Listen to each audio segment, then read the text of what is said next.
scared, see we get to the end, but that's where we begin, you feel it? Mannequins and we breaking the mold, breaking out and we breaking the codes. Similar to the jack who stole to the depths in your web, so you take explosive, get it out, send your body to flight.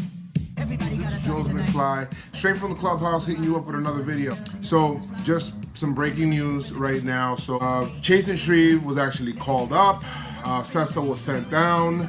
Greg Bird was put into the 10-day disabled list for his ankle, and then Rob Refsnyder was recalled from Scranton. So, for all those that hate Carter, get ready, because we're gonna see him. Also, Gary Sanchez is supposed to be starting his first game for Scranton today on his rehab. Yankees actually said, which I did mention this in the other video, they did say that if everything does go well with Gary Sanchez in those 3 games, that he will meet the team in Chicago and be there to start that series to face the defending champion Cubs. Ellsbury's also shut down for a couple of days, so that's why the move for Refsnyder makes sense, just because he can also play outfield.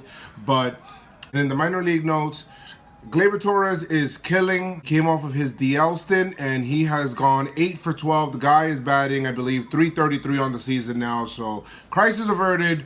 Gleyber Torres is all good. Everything is good in the world. Albert Abreu, by the way, which if you guys don't know, is a top arm that we do have, top 10 prospect, was just put on the 7-day DL also. Other things, and just go back to the video. So, that's it for those. So, I mean, with yesterday's game, there's nothing really to speak about in terms of just overall game. We just lost. I mean, we lost 7-1 to the Blue Jays yesterday. Severino, I don't think it was an indictment of him, like, oh, regression to the mean kind of thing. I just think that it just happens. You know, you just don't have your A stuff. His fastball, he had no problem with velocity. He did have a problem with his slider. Didn't know where it was going. His changeup, he hardly used it also. So I guess that's the next step for Severino, is learning how to grind through those games also when you don't have your best stuff. So then Joe brings in Cessa to try to see if maybe he could limit the damage a little bit, because even though Severino velocity was great, the guy had 100 pitches already. He was in the 6th inning. It looked like he was definitely running out of gas, and then he started to overthrow. So you want to take him out of there. I do agree with taking him out right there, because it did look like he was overthrowing. You don't want to get the pitcher hurt, because you don't want to feel like he's overly exerting himself just to try to get out. So yeah, just take him out, bring in the fresh arm. By the way, Severino on his 100th and 102nd pitch, I believe, he threw 101. So that was surprising. I was like, whoa, I was kind of taken back by that. So hopefully that leads to some ace kind of stuff. The whole lineup was dormant yesterday. It was good to see Judge. Judge did get an RBI single yesterday the opposite way. It's good to see him still taking good at-bats. He also gunned out Bautista from right field. It's good. Give Bautista a taste of his own medicine. Can't stand Bautista. And he definitely showed off that arm yesterday. So, I mean, those are probably the only 2 really good things that happened yesterday. They were all Aaron Judge. This is the first 2-game losing streak that we have since that 1-4 start. So, you can't really complain. And if you find Yankee fans complaining, please slap them for me. Nobody expected this kind of start. Nobody expected this kind of April. So you got to make sure you look at it with perspective. I mean, it's only May 2nd. Jeez. I mean, after Severino, Cessa came in and he just got bombed. Chad Green didn't get the call up. I would have probably wanted Chad Green to come up rather than Cessa, because Cessa's strikeout to walk rate is just horrible, even in the minors. He did have a good ERA, but just his overall walk numbers and hits and the runners on base was a little too much. We could kind of say that we expected this to happen once he came in the game, if he came in the game. But, I mean, today there are some, you know, but yeah, I mean, this is why he is back on a bus going right back to Scranton to be able to go back and work on his stuff. And we got Chase Shreve to come back here today. Hopefully he doesn't even have to pitch today, in all honesty. Hopefully. You know, I'm actually thinking about going to today's game, see if I could be able to get some tickets in StubHub and be able to go over there and watch the game. I mean, a Bird has been struggling. It's not a secret. I was even arguing with one of my friends in my Yankee chat yesterday, talking about Greg Bird saying how we can't give up on him, demoting him right now, or saying that we just sit him down for Chris Carter. And for those, like I said, Chris Carter is going to be here, so get used to the guy. Get used to Chris Carter because he is going to be here. So get used to the strikeouts. The same way that consistent playing time helped out Torreyes, Hicks, and Romine. Hopefully that also translates to Carter and can actually maybe get him going, because I feel like his season hasn't even started yet because he's been playing so sporadically, maybe against a lefty here and there, giving Bird a day off. So that's the good side of the coin. Hopefully that does turn his season around. He starts to hit a little bit more.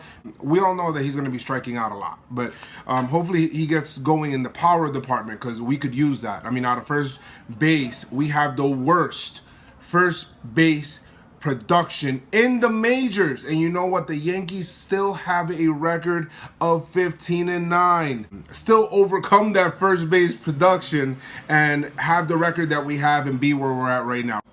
Greg Bird was, this is, in a way, this is sort of like a demotion without actually demoting him. Sunday, Brian Cashman said that optioning Greg Bird is not an option. So basically, they did the next best thing. And I didn't even think about this.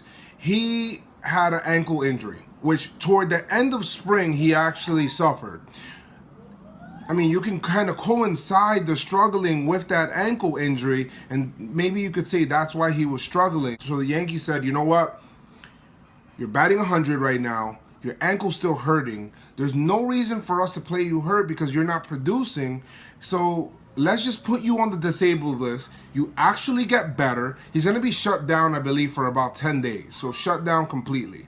But that also not only does it give him time to heal, but it's going to give him a mental break too. Maybe some time away from the game. Maybe even away from the ballpark. You know what I mean? Just don't even look at it, so that way he doesn't have to go up there 4 times a night and look up at that big scoreboard and see a 100 average. Maybe he could be able to take some time off, take a breather, maybe even look at some video of when his swing was going good in spring training, take a look at a couple of things, and then the Yankees could get him into some rehab games. So that would probably be the best thing. Maybe getting him into some rehab games and then getting him into some kind of hitting consistency down in the minors while he's on the disabled list when he does get better, and then bringing him up. So then he'd probably be a lot better. So look for Greg Bird to possibly get better after his disabled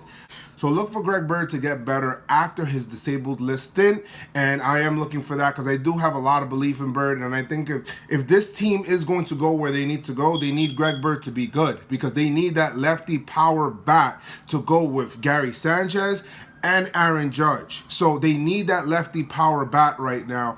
For today's game, Yankees are actually facing, as my friend Christian calls him, Turks and lactose today, or lactose intolerant. Hopefully we do rock this guy. I haven't looked at it, haven't gotten a chance to look at his numbers, but just remembering this guy from Miami, I just don't equate good starts with him.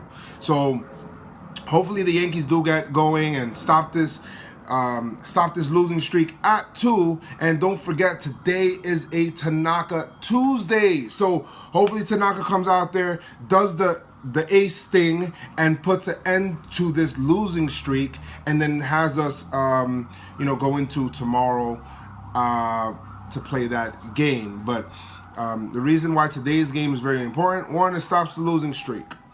2, you don't want to lose 2-3 to the Jays. The Jays right now are the worst team in your division. You don't want to lose 2-3. Of course, they're playing under their capability. They have so many injuries right now that I think they even put somebody else on the disabled list. They even put Aaron Sanchez on the disabled list right now. So every day it feels like somebody's falling for them. So you don't want to give the Blue Jays any kind of confidence. So today Tanaka has to snuff them out today, and you want to be able to take 2-3 out of the Jays, because this weekend you have a tough matchup in Wrigley Field against the defending World Series champions. This is a pretty important game, so they have to win today.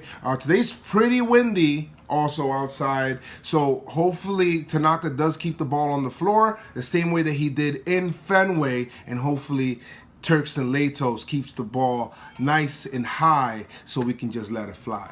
Let me know what you guys think about the Greg Bird injury, or how you feel about everything that's going on, or how do you feel about today's game. Just a little update when it comes to the channel. I think what I'm going to do, because my vision for the channel is that as soon as the game ends, I want to give you guys the raw, rapid reaction on how I feel with the game. What I'm going to do, I think I'm going to do like a shorter kind of reaction video after every game, so that the edit time is a lot less. I can do a more in-depth kind of video toward the end of each series, so that I can be able to kind of break that down for you guys as far as the game is concerned. But I could be able to incorporate more numbers and things like that, who was best for the series. Let me know if you guys think that that would probably be a good idea. It'll cut down my edit time, so I could be able to get you guys videos a lot sooner. Usually series end either on Wednesdays, Thursdays, or Sundays. Occasionally, maybe rare times, 4-game series, weekend 4-game series, it'll probably end on a Monday. I don't believe that we have any Monday ending series this year. I'll take a look at the schedule, but even still, it'll still cut down my edit time in a week, maybe 2 or 3 times for a more in-depth video for you guys. But let me know what you guys think. I think that that would probably be the best way, so I can be able to get you that reaction video out a lot faster. Make sure you guys do let me know in the comments. As you guys probably know by now, I do always respond to my comments. Make sure you guys like. If this is your first time on the channel, make sure you guys subscribe to get all of the Yankee news and reaction to all of the games. You can hit me up on Twitter at Joe's McFly, or hit me up on Instagram at Joe's McFly also. Like I always say, guys, make sure you guys keep the pinstripes on, keep the pinstripes strong. Let's get this win tonight, and let's go Yankees. Peace.